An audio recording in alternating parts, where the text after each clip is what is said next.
All right, so I'll start by saying good morning. Today I'm starting in the morning. Yes.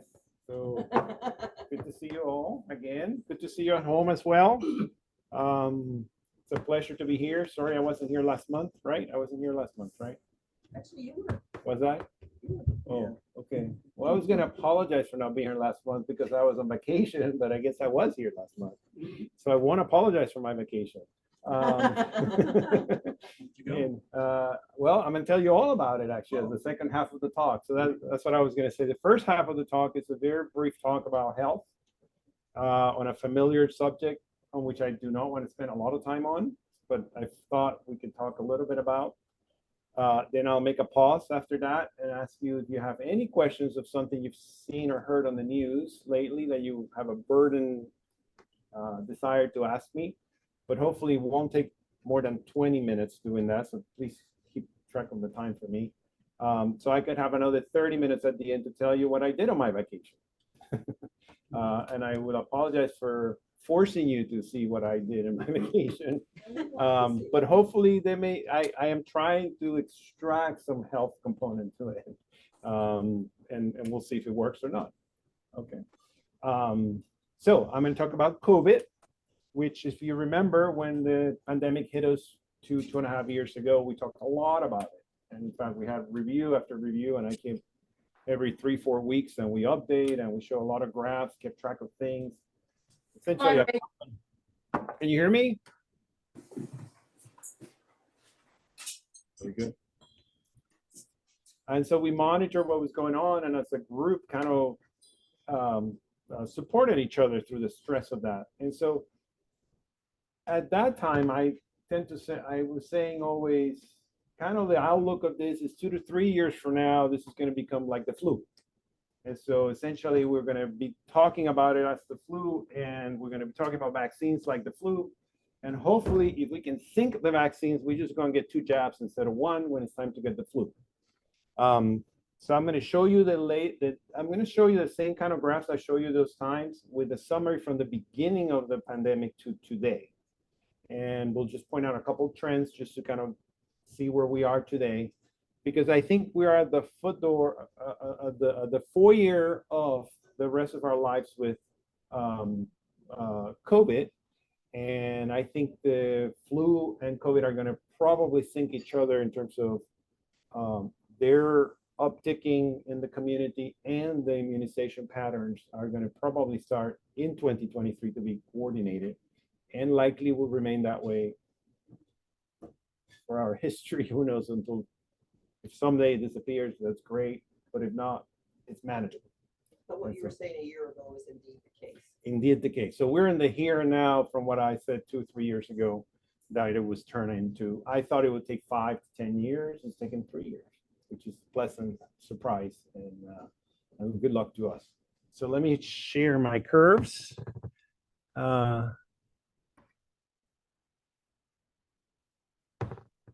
And so on the screen on the top left, it says, I know you can't read that. It says new hospital admissions by week in California. So this is the California data. This is the number of admissions on the upper line. And on the bottom is dates. This is January 2020. This is kind of when the pandemic started. And this is today, August 2023. Okay? So that's the arrangement of all the graphs. So every one of these peaks was one of those surges that we had, or flare-ups, or whatever we're going to call them, which, you know, we got up and then we came down, then a new variant showed up, we had another one, then we went down, another variant showed up, we went up, and then immunization started happening somewhere around here. And this mess here is when we started vaccinating people. And so the next one was smaller than the last two. And then there was another one. And now we're right here, kind of a little nadir there, and there's a little uptick in the present. And so you may have seen that on the news. Oh, cases are coming back, cases are coming back. Here it is. That's relative to what happened in the past. So we still kind of in the nadir and maybe a little upticking on hospitalizations in California. I put the US, this is the same data, but in the United States, just to tell you that they mirror each other. That's essentially the point. Slight variations on the width of the peaks and slight variation on the height of the peaks, but the relative across historically, the ups and downs from the different variants are the same. And nationally, we're seeing an uptick of hospitalizations. So hospitalizations in reality are going up, still from a very low number relative to everything we've encountered before, but there is an up in the uptick. Questions about those graphs? Okay, the bottom graphs, for the people at home, the upticking that I'm talking about is on the far right of the graph, right above August 2023. There's the curve, the blue curve is kind of starting, after it went down, it's starting to go up a little bit. Now the graphs on the bottom are deaths, and they are flipped. So this is actually United States, and this is California. So the bottom right is California, so I'll stay focused on that.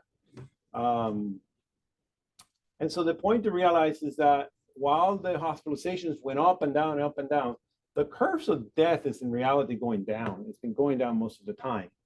We had the worst of death in the first 6 to 12 months. That's big peak right here. And then with the other surges, there were surges on death, but there was never as high. As you see in terms of hospitalizations, these peaks are actually just as big or bigger than the first one. But on death, the peaks actually have got smaller and smaller every time. That's the good news. And that's the effect of the vaccine.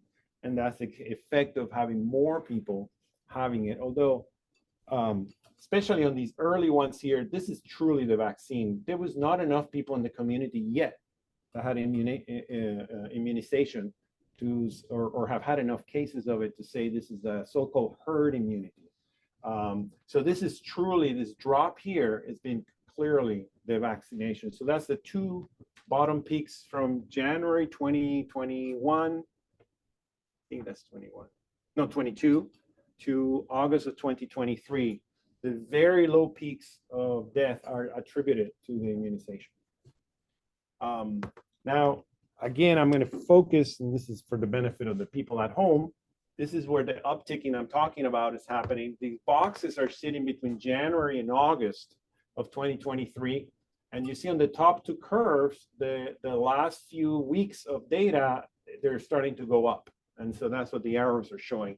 But if you look at the bottom curves, which are the mortality curves, the curves are actually still going down.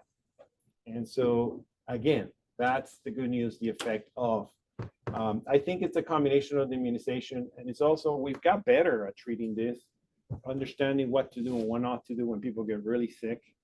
And third, I think the variants are not as deadly. They're bothersome, they don't make us feel good, but they're not as deadly as they were in the very beginning of the pandemic.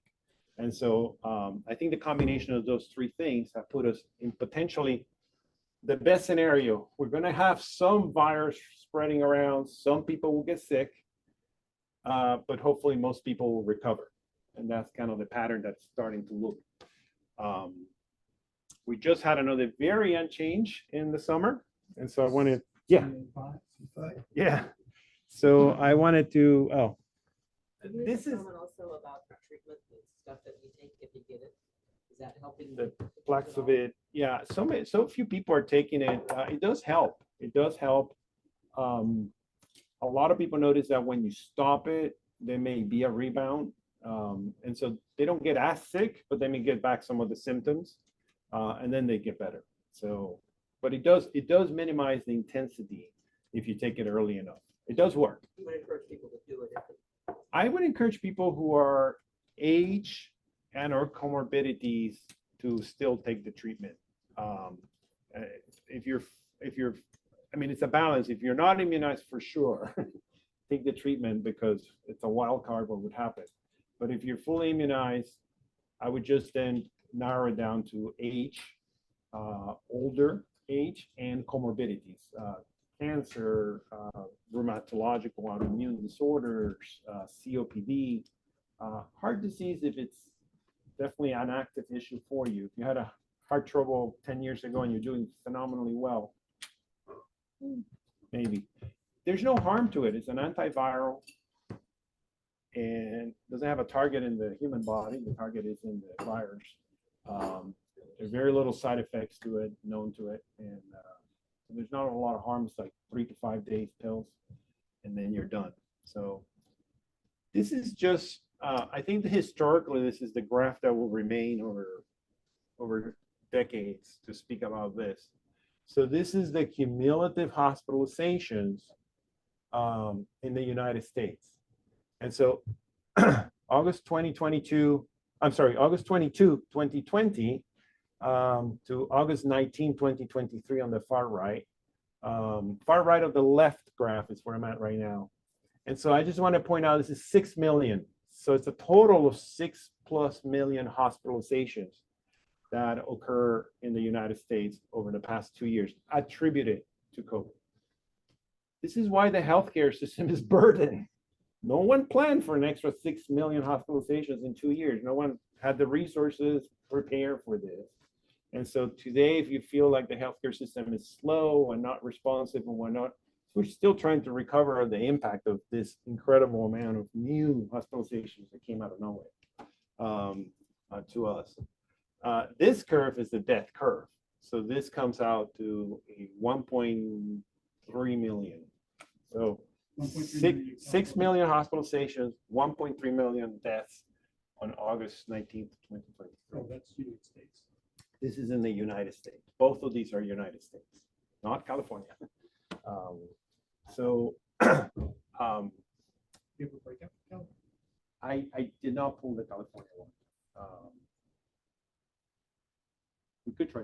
This is from the CDC website, so it's available. I just didn't pull it. So this is kind of, I myself was curious. I've known this number, the death number. I didn't know before I prepared this graph, the hospitalization number. And so I think this just kind of keeps us the perspective of the burden of this. Last slide on this topic is just what happened with the variant. So this is, this color bar, I showed it once before. Each color in these bars represents a different variant. And so here's the far left bar is May 1st, 2023. The far bar here is July 22nd, 23. That's the last time they measure, because they're sampling throughout the country, and a small number of these samples go to the lab and they figure out which variant it is. They're not doing it on everybody. They just do a little sample in every, the CDC has these corners throughout the country, which they do. They do the same thing for the flu. They do the same thing for RSV, and they have these surveillance programs where, from this hospital they take 10 patients, from the next hospital take 20 patients, and so every hospital in the county or the city will give a little bit of sample, and from that they can estimate what's happening on a city or county or a state. And so with that data, they can determine what's the fraction. So XBB 1.5 was the big, so occupy, this is 100% is the bar. And so this is probably 70% of the variant that we had in May. Well, if you look at that one alone, it just keeps going smaller, smaller, smaller. It's getting smaller. So that means the fraction of that is diluting it out. And the one that's growing is this little yellow here on the top that it just keeps growing. And that's the airing or airy or whatever it's called that you're hearing on the news, that EG5 is the one that in the last 4 weeks or so is starting to boom. So probably out here in November, December, this one will be the big one here. And this big one here will probably be one of these tiny little ones here. And so that's the ones in May are totally different from the ones from 2 years ago, right? Yeah, totally different. Totally different. I had a picture about that, but I took it out just to talk about that. But I took it out. Where all the branching, it's like a tree of branching, and you can see how it starts from one, it goes to the next one, the next one, the next one. So we're like the 7th generation, if you will. And if you're doing a family tree, it's like the 7th generation of a family is where we are right now with these variants. So the new vaccines, and this is the point I wanted to make about this, the vaccines, they need to know a variant to make the vaccine. And then there's a lag time to get the vaccine out to people. So the vaccine that's going to come out, I believe, is this variant. It's not going to have this variant here. So this is the problem with the flu as well. This is why the flu vaccine is okay, it's good, but it's not perfect, and it doesn't help absolutely everyone, it helps some people, is because the variants change. So when they determine the flu variant, so we're going to get a flu shot in September, they determine what variant in January they're going to make the flu shot, and then the company works from January, February, all the way to September to make it and deliver it. So if the flu has changed in that 7 or 8 months, then there's slightly different variant that's among people who got the flu shot. So some years, the flu shot is very good because the variant is not that much different.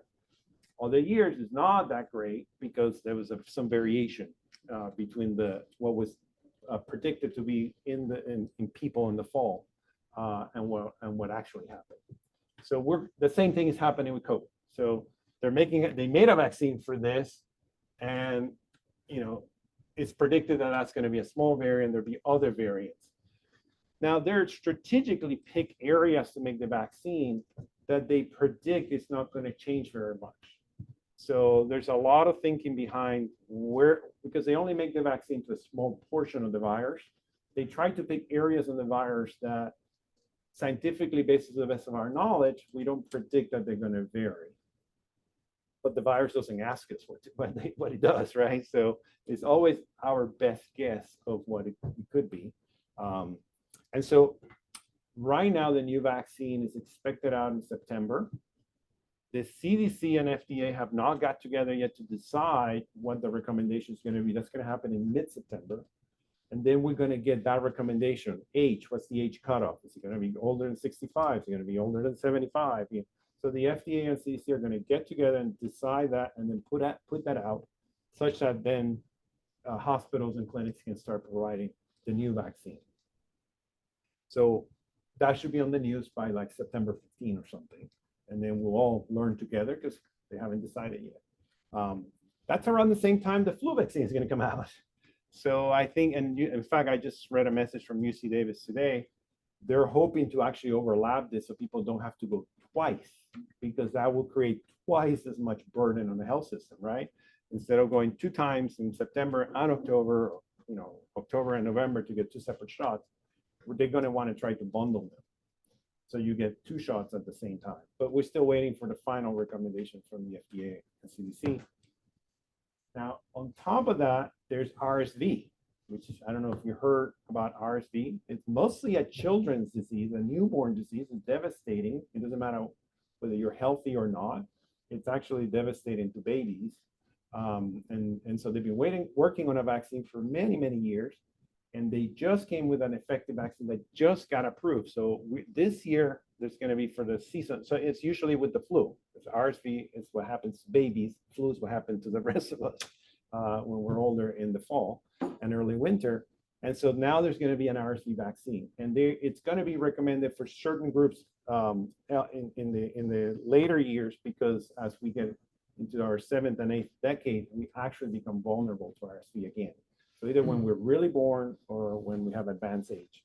So there are probably going to be recommendations just like the flu and COVID based on age for RSV. So likely your doctor by October, or maybe early November, is going to be saying have 3 shots this flu season.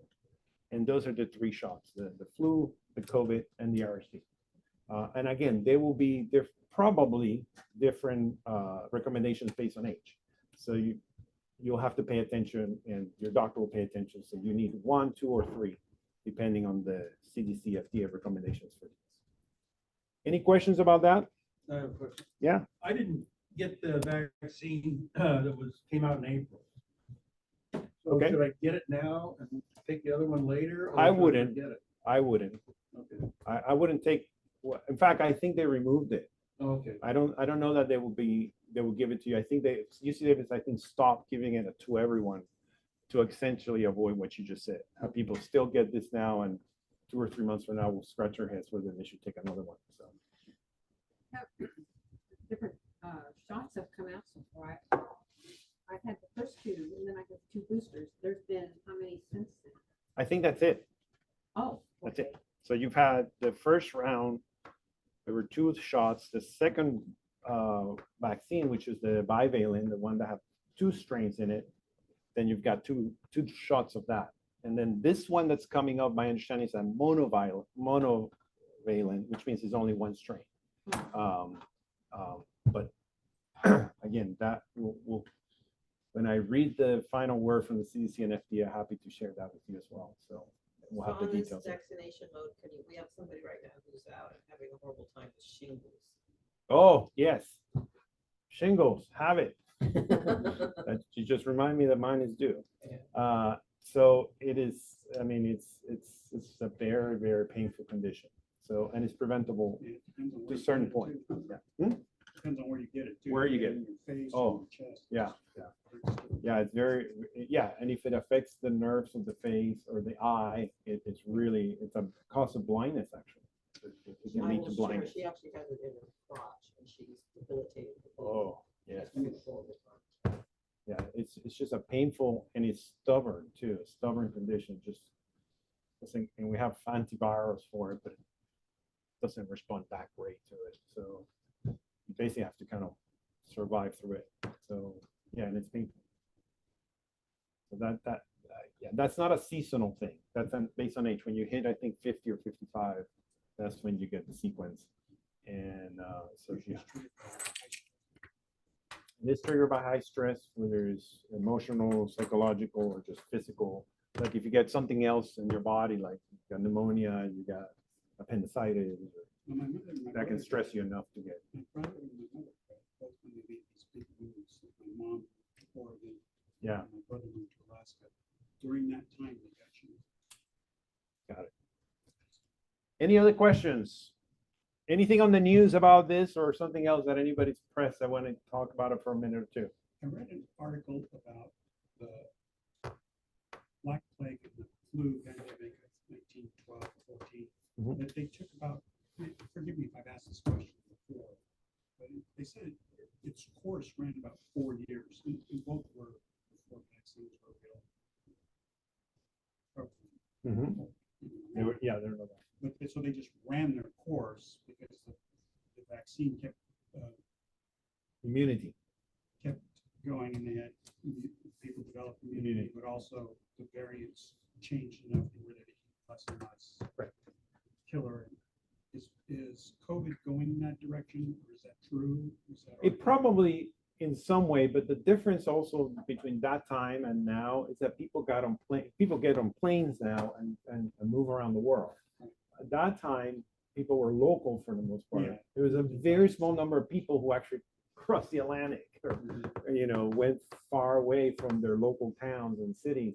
So what happened in that city, the local variants will change, number one. Number two, people who are more vulnerable will die.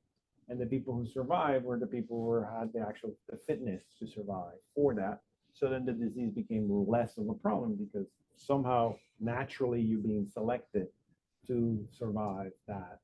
And at some point, it just kind of dilutes out, if you will.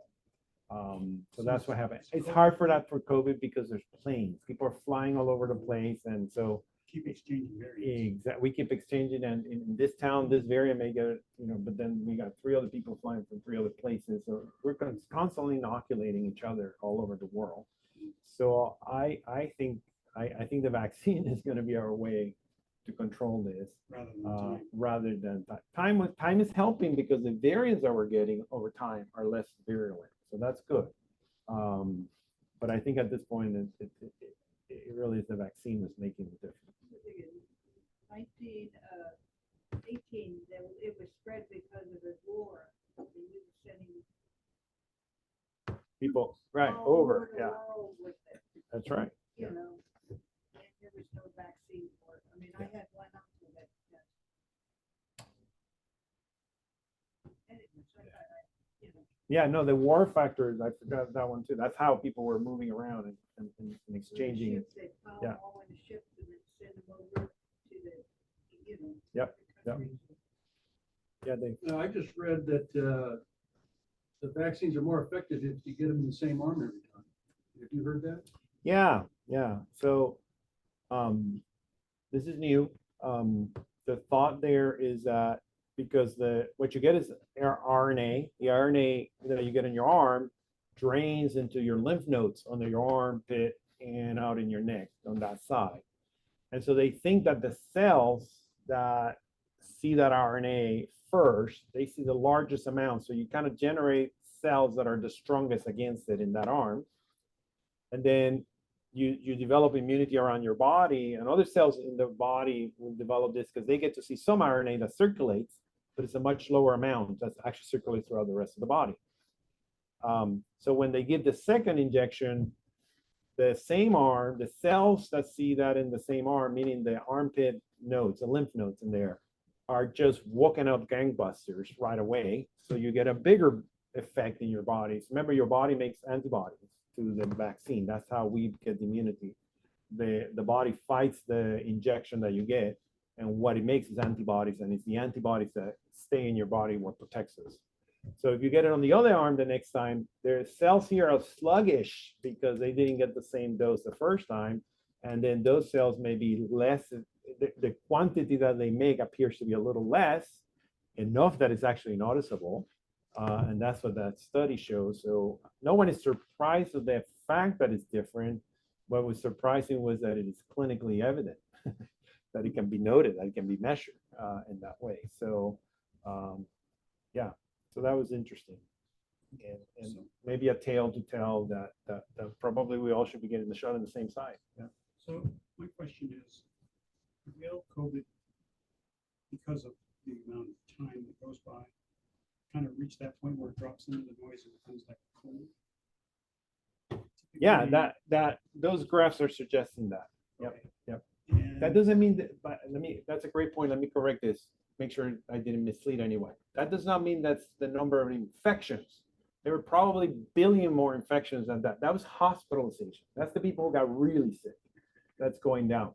The number of people getting this in the community, you probably know this from your own family. There are gangbuster colds and people sick around your family, you know, in the spring and the summer.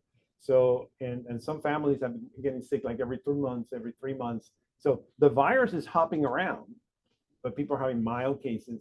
They don't need to go to the hospital. So that's what's happening. So the number of infections, in fact, is so large they stopped measuring it. No one is keeping track of it anymore. The only two main things they're keeping track now is hospitalizations and death.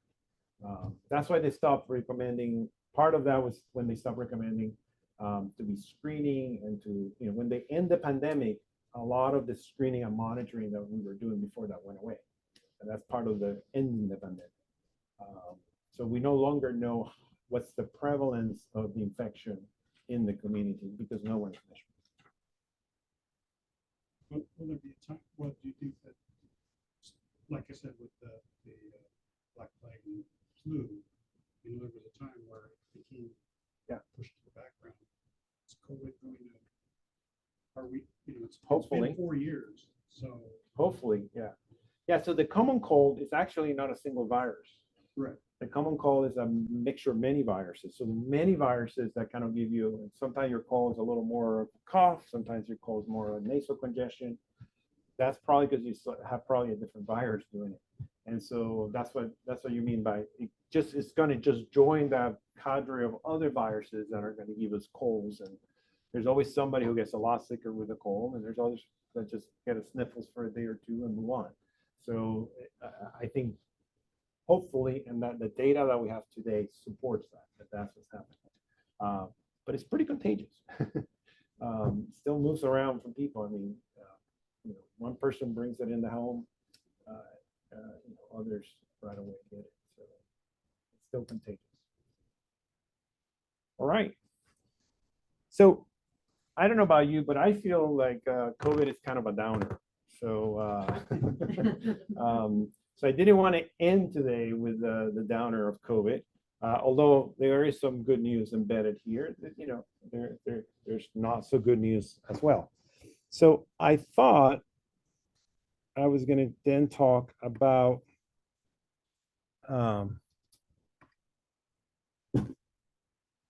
some heart healthy something, right? Because after all, I'm a cardiologist. So I thought, okay, I'll talk about exercise or something else and kind of continue to maintain our cardiovascular health and all that. but I actually changed my mind. I thought I would talk about my vacation.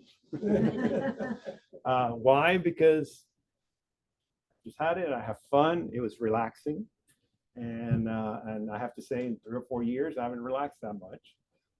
So I appreciated that. And so I'm going to try to share with you one or two.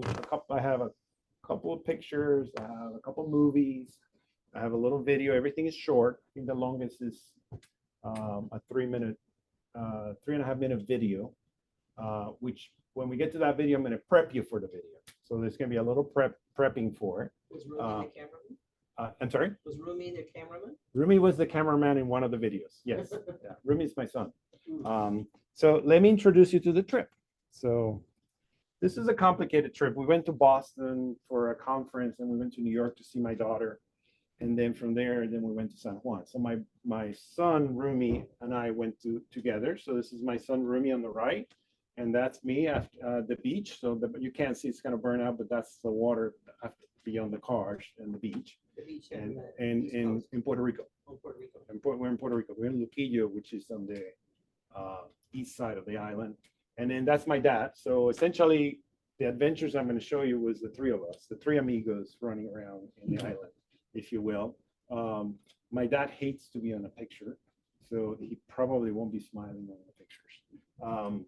And so these are the characters of the movie or the adventure. I figure I'll tell you the setting of the adventure. So this is Puerto Rico. It's in the Caribbean, kind of east and south from Cuba, Santo Domingo, and then Puerto Rico in terms of the 3 islands. So my family lives in San Juan, which is on the north, kind of east, in the small red circle. And the adventure I'm going to share with you is the trip to El Yunque. So El Yunque is the national forest. It's a rainforest. And so I'm going to introduce you to the rainforest. When I was a kid, as a high school student, I went there multiple times to do actually for pleasure and for biological studies. We used to study the plants and the animals, and we would do sampling in different parts of the rainforest. And so I have a very dear, fun sense of being in this forest. And I went out and I just found it particularly just more beautiful than it ever was. And there's no one arguing with me. So I stick to it. It's better than it ever been. And so I'm going to show you, and I'm going to introduce you to El Yunque. And so if you ever think about going to Puerto Rico, I extremely recommend that you make the effort to go to some part of El Yunque. So I have a couple of pictures and videos to kind of introduce you to this.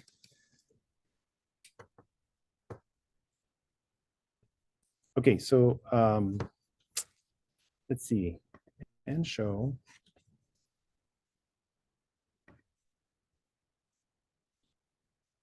All right, so this is the video that I'm going to coach you. What I want you all to do, and I want you to do this at home as well. I want everyone to sit straight in the chair, back upright, hips and legs at 90 degrees. I want no one crossing your legs. Your legs, both sets of feet have to be on the ground, touching the ground, okay? Put your arms wherever you like them so they are comfortable, okay? And then what I want you to do now is work with me to breathe. And I'm going to tell you how I want you to breathe. Because while we're watching this video, we're going to breathe. And I'm going to challenge you to breathe the way I'm going to ask you to breathe. If it's too hard, don't do it. But if you can actually do it, do as much as you please to do as well. So I'm going to ask you to at least do 3 breaths this way during the video. You can do the entire video this way if you like, okay? It's up to you. But if you can at least do 3, that'd be great. And it's called box breathing. That's what it's called. I'm going to give you a box that's 4 seconds long. You can make a 3-second box if you like. It makes it a little easier. If you're really adventurous and you want to take on the challenge, you can make a 7-second box. Some people do that. I pass out, so I don't do the 7 seconds. I do the 4 seconds. And so the way it works is you spend 4 seconds inspiring Then you hold your breath for 4 seconds. Then you expire for 4 seconds. And then you hold your breath for another 4 seconds. Okay? Let's try it with the 3-second first. And so I'll give the coach of inspire, hold, expire, hold.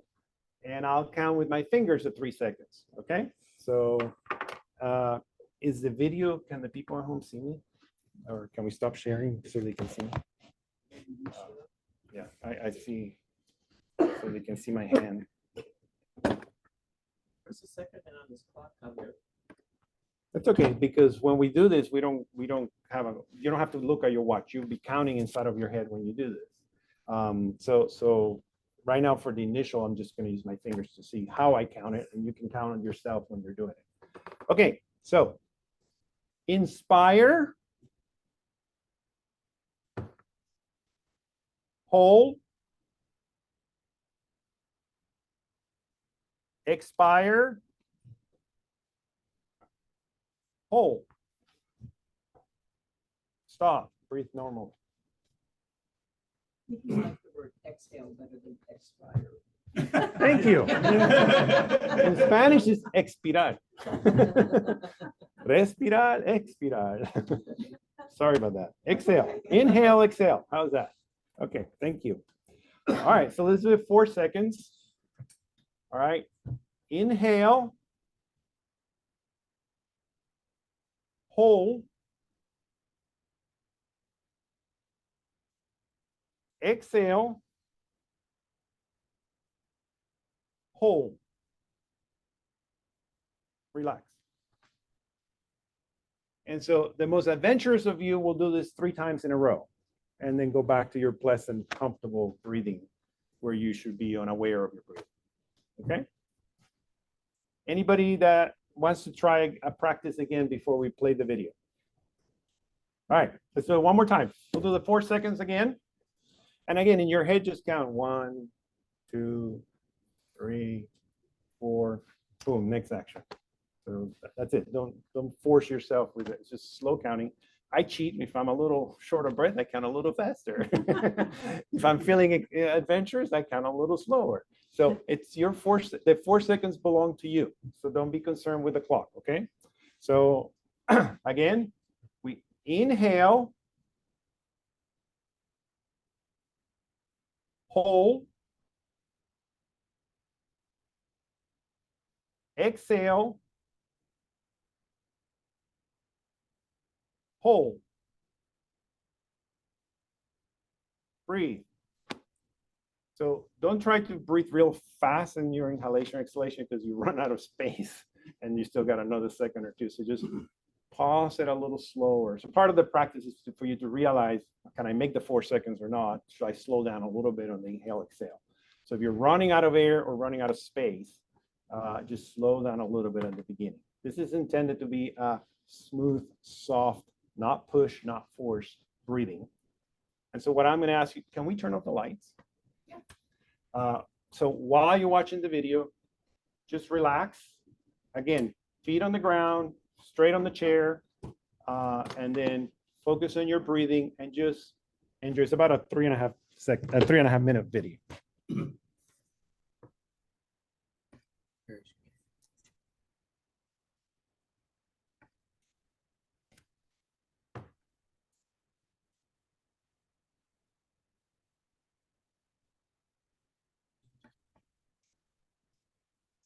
Let's see if this works.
the lights there? No, no lights back. Is the water warm there? It was so hot, Yeah. 85 plus. It was incredible. In fact, I didn't feel as comfortable as I thought when I got on the beach. Okay, before we get rolling on the next thing. Who, if anyone, felt a little chill in the back of their necks? Or maybe a little tingling on their arms? A little sense of something in your body different than before we started the video.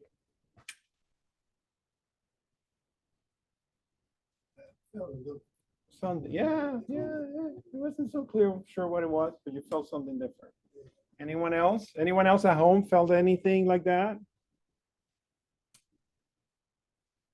I'm Kevin across America in Puerto Rico's El Yunque National Rainforest. Somehow that's playing in the back. No.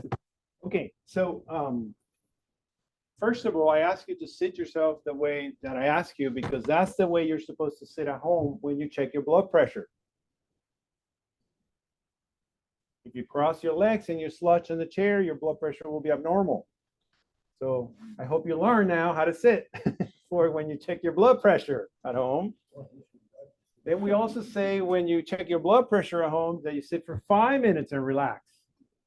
So what we mean is really relax. So if you found that this video is relaxing for you, that will be a great idea when you're waiting your 5 minutes to get your blood pressure checked. Find a nice video like this or any that you like. Nature is a great reason to do that. And that helps you relax. This one had, at some point, it had a little beat faster than you probably want if you're trying to relax. But so fine, you can use this one. I'm happy to share it. Or you can find any other about something in nature. Because the music has varied. It varied. It did It vary. was mellow and then it got a little more intense. Yeah, so. yeah. No, but it's a personal experience. So you want to do something relaxing. And the breathing is in combination with the visual stimulation of nature, also helping you to relax, to get your blood pressure down. But the other thing that does, which is if it's the right moment, the right video, and the right breathing situation, you can provoke a positive emotion, a feeling of positivity. Some people, when they feel that positivity, feel a little tingling in the back of their head, or feel a little goosebumps or something. You know, you've said some things in the past. I know you all know the feeling that I'm describing, where something amazing happened and you're like, wow. That wow feeling, you feel something changing in your body. So you can provoke that. That's what I'm trying to get to. And now you have the recipe. You relax, you sit in this form, you do some breathing, and then you focus on something. And this video is just one of the many things. You can focus on the flower in your yard when you do this. You can sit in the sunset and watch it. Whatever you like. This is regular sky with the clouds. Just kind of focus on that. And then I don't know if anybody felt here that this thing was bigger than you. But in fact, that's the thought you want to bring to this, to provoke this positive emotion. It's the thought that the things around you are maybe bigger than you. So it's kind of a sense of humility where you just stop being the center of everything and you just become in the middle of everything else as you're relaxing and breathing. And that helps you appreciate that everything else around you a little better. And that's where the emotion, the positive emotion is supposed to come from. Okay, that's called awe, by the way. That's provoking awe is what we try to do. A positive emotion.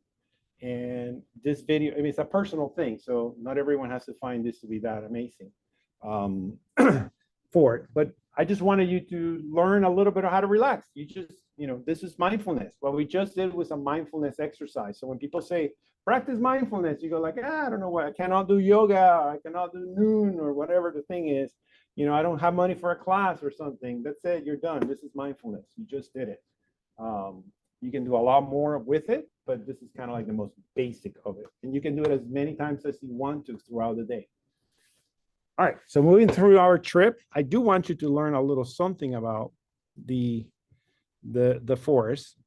So this is an educational portion, it's only 2 minutes. Para explorar, descubrir, conectarse con la grandeza de nuestro mundo. Oh, sorry. Forgot that I stopped sharing.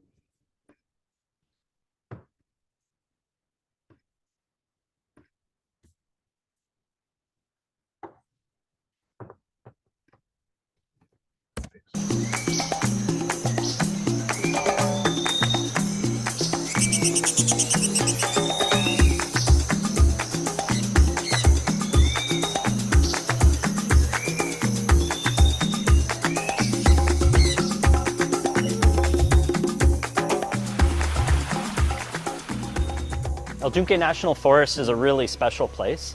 It's the only tropical rainforest that is part of the U.S. Forest Service system.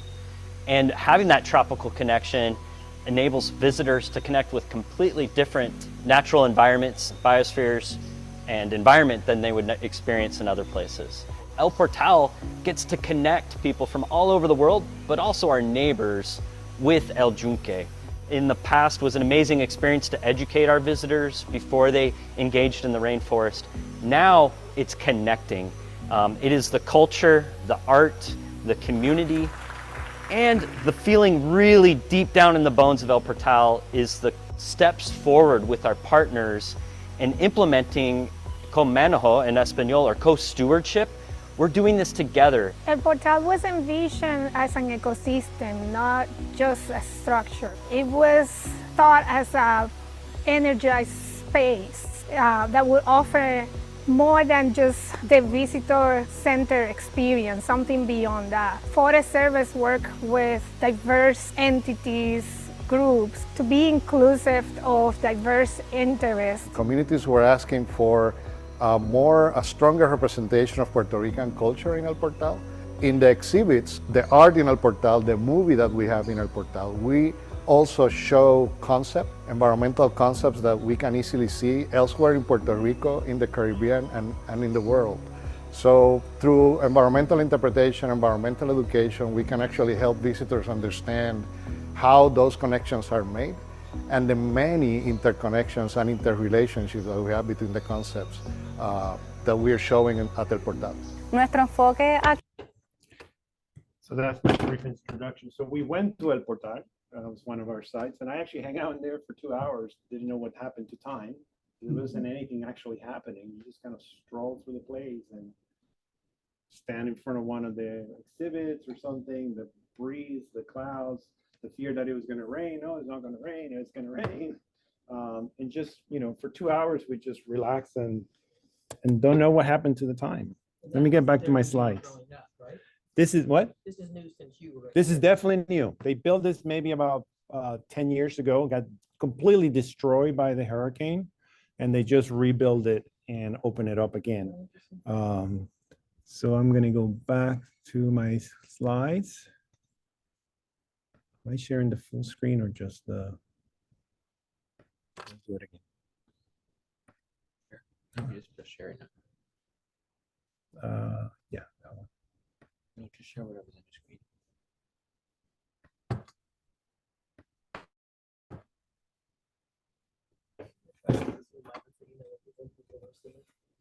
All right, so that was the video portion of this. So this is my pictures now at the El Portal. So it's like the parrots. These are Puerto Rican parrots. At some point, there were 13 of them left in the island. It was a huge conservation program to bring them back. They estimate there's about 300 of them now. So they have a few of them, and there's some in captivity. They bring them in as nursery. They're sick or something. They rescue them and then they set them free. They don't stay in captivity forever. This picture here is a trivia question. Can anybody see the life animal in the picture?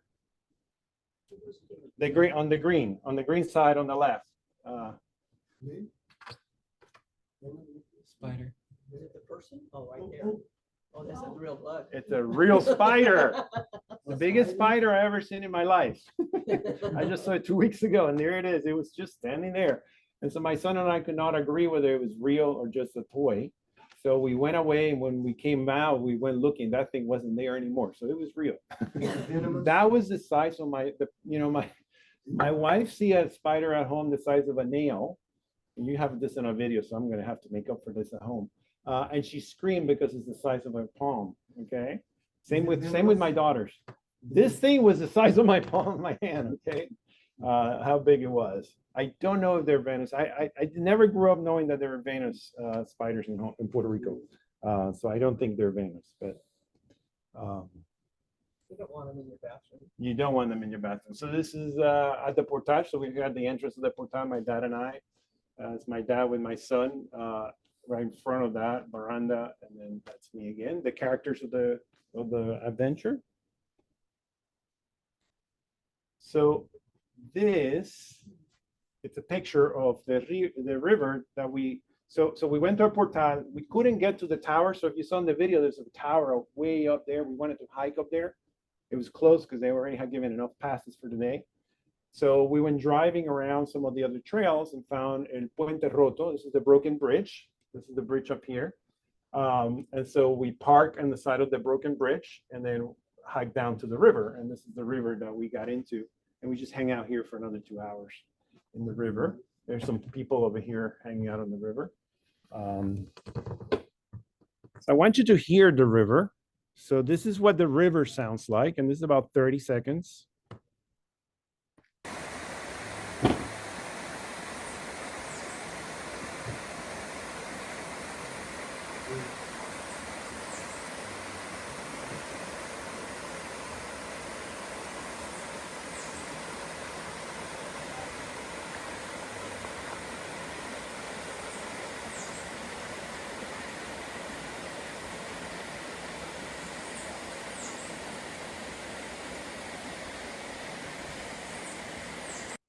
And that's the broken river. The broken bridge is over here on the right.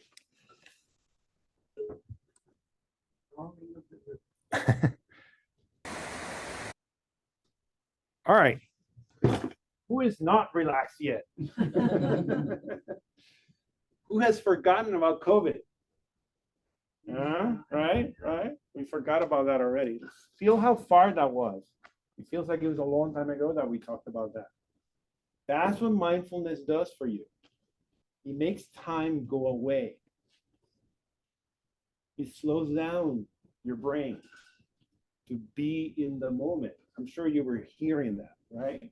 You were in the moment with the river and you forgot of COVID. That's mindfulness. Practice it when you're checking your blood pressure at home and see if your blood pressure numbers gets better. Okay. All right. Now, the adventure continues, and I promise I'm not going to go too long here. I know I'm running out of time. We then travel to this circle here. This is the town of Adjuntas. That's the town where my family is from. I didn't grow up there. My parents grew up there, but I used to come from San Juan on the summers and live with my grandmother in the mountains. So how far between those? When I was a kid, this would be a 4-hour drive here. You have to drive through the freeway down to Ponce, and then this stretch here will take over an hour and a half. So this is an hour and 15 minutes, and this will be about an hour and a half of curvy roads like this over the hill of the mountain, okay? And then once you get to the top, then you came down like this. My parents used to. A couple hundred miles. Yeah, no, we're talking about, well, we never knew how many miles. It was on kilometers, first of all. It was like 40 kilometers. Okay. But you went at like 12 miles an hour. And every time a truck came, you had to stop completely because you couldn't share the road. Because it's a hill, you know, the curvy roads. So it was so bad, my parents had to put us to sleep before they drove because otherwise we'll all throw up. And so that's how I grew up. Now, today, we still got the same freeway here, but now there is not a freeway, but clearly almost 100% straight road out to here. Unfortunately, they had to dynamite through the middle of the mountains to do that. And so there was always some controversy behind that. But 20 years down the road after they've done that, it clearly has changed the access and the living to the area. So that's how we got there. And so I'm going to share the adventure we did there. So now this is the characters on this adventure. So this is my cousin, Julito. who is a farmer in Puerto Rico, the new generation of farmers in Puerto Rico. So the hurricane destroyed the island, destroyed all the crops. Farmers, the big farms, lost all their business. They couldn't compete against others in the Caribbean and South America. So the entire thing is devastated from an economic point of view. So what's happening is people are learning how to farm locally again. They're joining communes to feed each other in the towns. And they basically, because when the hurricane happened, there was this promise that somebody was going to come and help them, and no one showed up. And if you look at the politics of it, you know what? FEMA never showed up. No one came to help them. They had no power for years. There's towns, areas in Puerto Rico still have no power 6 years after the hurricane. They lost water for years in certain parts of the island. People still have blue covers on their homes because the roofs were blown away, and they haven't got a check or a dollar today to help them rebuild the roof of their house. So they still got plastic over their house. So this new generation of farmers, of which he's one of them, are trying to figure out how to grow locally. And so their realization is that to grow locally and live with the land is that you don't just go and bulldozer fields and then just line up little lines of farming and plant seeds, which we see if you drive on 80, you see both sides of the freeway. It's the way we farm around here because it's flatland, right? They have to farm with what they got. So I'm going to show you what they got to farm. He's building a farm. He bought the land. He's building the farm. It's at the top of the mountain. Similar mountain to the ones that you saw in Junque. Exactly the same kind of mountain. It's just in a different place of the island. Okay. And so he took us up there. So it's a couple of video clips of us in a off-the-road vehicle, but not for fun. These are the real off-the-road vehicles because the road doesn't exist. And then the five of us, the family, in the vehicle. This is us when we got in the vehicle. My cousin over here driving, my son in the middle who's sitting on the little in-between space of the two seats without a seatbelt because there's no seatbelt for him. My mom in the front because she said, I'm going in the front, you'll go wherever you want to go. My dad and I in the back. And here's when my dad realizes that the instructions up here says, do not ride this without seatbelts and a helmet. And that's when he said, where's the helmets and the seatbelt? And he said, yeah, we don't got any. So my dad goes, and so that's how this began. And so I'm going to show you a couple of clips of riding on this thing, but don't pay attention to the cart. Pay attention to the beauty of the nature. And he's talking, explaining what he's doing.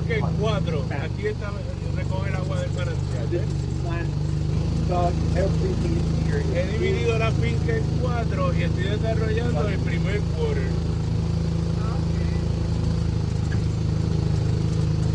Sí, porque hay que ir poco a poco, una parte primero y otra. That white tubing collects the water from the top of the mountain. Trabajo y dinero, me imagino. Channel it down. That's the only water. That little white tubing on the side of the road right here. That's how they get the water. What comes out of the mountain.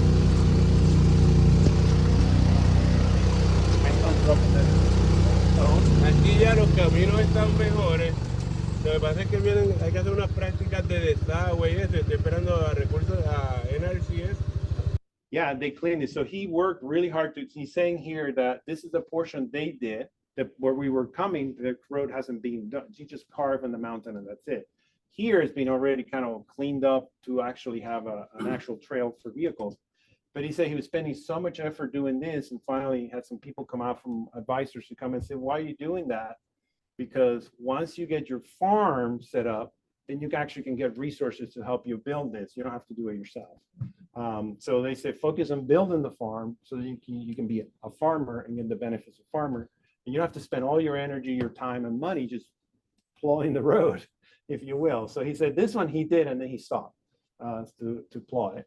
So in the video, he's pointing to the sides, telling the kinds of plants that are in there. So here's the concept.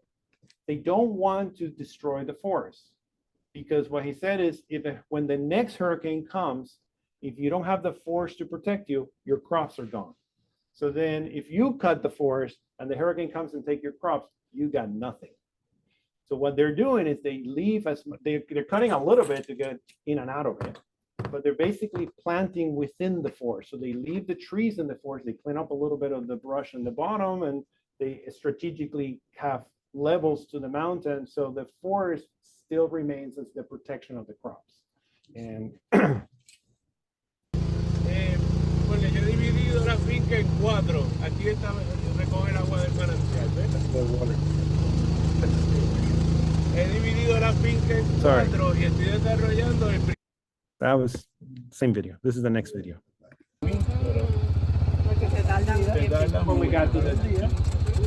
Mira, aquí tenemos el mejor ejemplo. Plátano, yautía, limón, So this is the tree. parcha, calabaza. And then what you have in brown is what he's planting. Cuando los frutos, o sea, cuando todo esto esté ya dando. ¿Ah? Hay un mango, pero tú sabes que el mango en la junta no se cuaja. Aquí lo que está brutal es la guayaba. Yo no puedo creer los palos de guayaba. Mira más parcha. Hay mucha parcha que yo no he sembrado, es salvaje. Ah, qué bueno, porque la parcha. Every tree is going and going. It shows the raspberry. Y deja que hay muchos árboles frutales, Archelio. Lo que pasa es que se me ha perdido los nombres y eso, así que se quedaron ahí hasta que den fruto. El día que yo estaría contento de encontrármelo. Estaría bailando, ¿sabes? Sí. Tú sabes que estoy buscando a ver quién tiene la finca al lado, a ver si me la venden de una vez ya. Brings it up. Porque la verdad. Para no tener vecino. And work. There's no machines here except for that thing All hands. that goes up and down. This is all hands. This is labor, physical labor. And he had a different occupation before the hurricane? So he's a businessman. He studied, he has a degree in business, and he actually has a shop, a store for food at home. He's a food lover. And so he imports from Europe and South America and whatnot goods, but now he wants to start growing them in Puerto Rico. So what you're going to see here is he's now taking us to his house. He has a spot where he's going to build his house, and he's going to show us the porch view of his house. Adelantado mucho. Sí. Pues lo hice aquí prácticamente. Already practiced. No, yo vine en Cuidado, está el diciembre. columpio. Vamos ahora para allá. ¿Sabes más? Yo lo veo por las fotos tuyas, las fotos que tú pones en Instagram. Donde está el columpio. Aquí estamos a 2.700 pies de altura, ¿viste? 2.700, wow. 2.700. 1,700 Mira. feet. Mira los blackberries como te dan aquí. Ay, Dios Mira que mío, qué necesitan. rico. Míralo ahí. Right there. Mira esa Sí, mano. la brillita. ¿Ah? That's where you go. That's the toilet on the right. Párate para que la First thing you veas. go with the toilet. Shower, hot water. Mira el columpio. Ay, columpio, cerca yo veo en la foto que me encanta. On the mountain. Y esta es la letrina que yo hice aquí. Right? Sí, la puedes usar. And those little tubes, yeah, they get water. And then he has a septic tank, and then so he cleans the septic tank from there. He needs that because he has people working up here. And then as you go from here, there's a flat area. So he's now starting to have people come and camp. So there's a flat area, and he has a grill, the toilet, so you can actually. He hasn't really rented to anyone, but he's having people to come and they camp. They spend the weekend camping up here. You got the entire forest for yourself, and a flat place and a toilet. So, yeah. How is he gonna get electricity? Or is he not? Idea. No idea. But he'll figure it out. No, it's probably going to be solar. Oh, okay. So at Juntas, this is a story that's longer than what time we have, so I'm not going to tell it. But they're the first town in Puerto Rico to develop a commune that's completely independent from electricity, all solar. So this is when you're on the top of the mountain. He has a swing chair, and so my mom sat there for a minute. We let her be, so she could have a sense of the view. That's me in the chair. Again, you know, I took a few deep breaths and I felt a little tingle sitting here. So I had a moment of awe up there. And with that, I'm going to end. So that was kind of a pictorial relate of our vacation. That's my mom and my son waving at you guys. And that's the last view, again, back of his front porch when he builds his house. So he's building 4 units and he's planning to do them as Airbnb. So he's going to build 4 units that are completely embedded in the forest. There will be no clearing except for the 10 feet by 10 feet little box that he's going to put in the forest. But he's going to have solar power, water from the mountain. And he's told me he's going to put a TV because it rains and it rains for 3 hours. You can't get out. And so you get stuck in the little place. Say that again. The tourists are on their own to get up there. And that's why he said to me, you know, I'm doing it because I have 4 kids. And so this way, when the kids come with their spouses, they don't have to stay with me in the house. I send them to the Airbnb and say, and if they don't show up, then I can rent them. That's his plan. He's a very interesting character. Well, that was pretty good. Anyway, I again, who forgot about COVID? Yeah.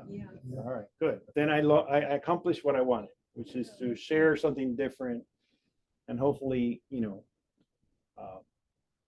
you get to know me a little better. So you didn't schedule your booking for the B&B next year summer? No, but my son got a job already. That's great. So he asked my cousin for a job. My cousin said, yeah, next summer you can spend the entire summer here, wherever we are in the building. We're still going to be building and whacking and planting. So you can just get in there. He has a 15-year-old son. So he said, maybe I can get my son to hang out with you up here and get both of you up here to work. And my son is so excited. It's like, he does not know what work is. He thinks work is doing math homework. It'll be good for him. Yeah, and maybe that's an opportunity for him to learn what physical work really means. So, but anyway, that's what I got. Okay. Thank you, guys. You're welcome.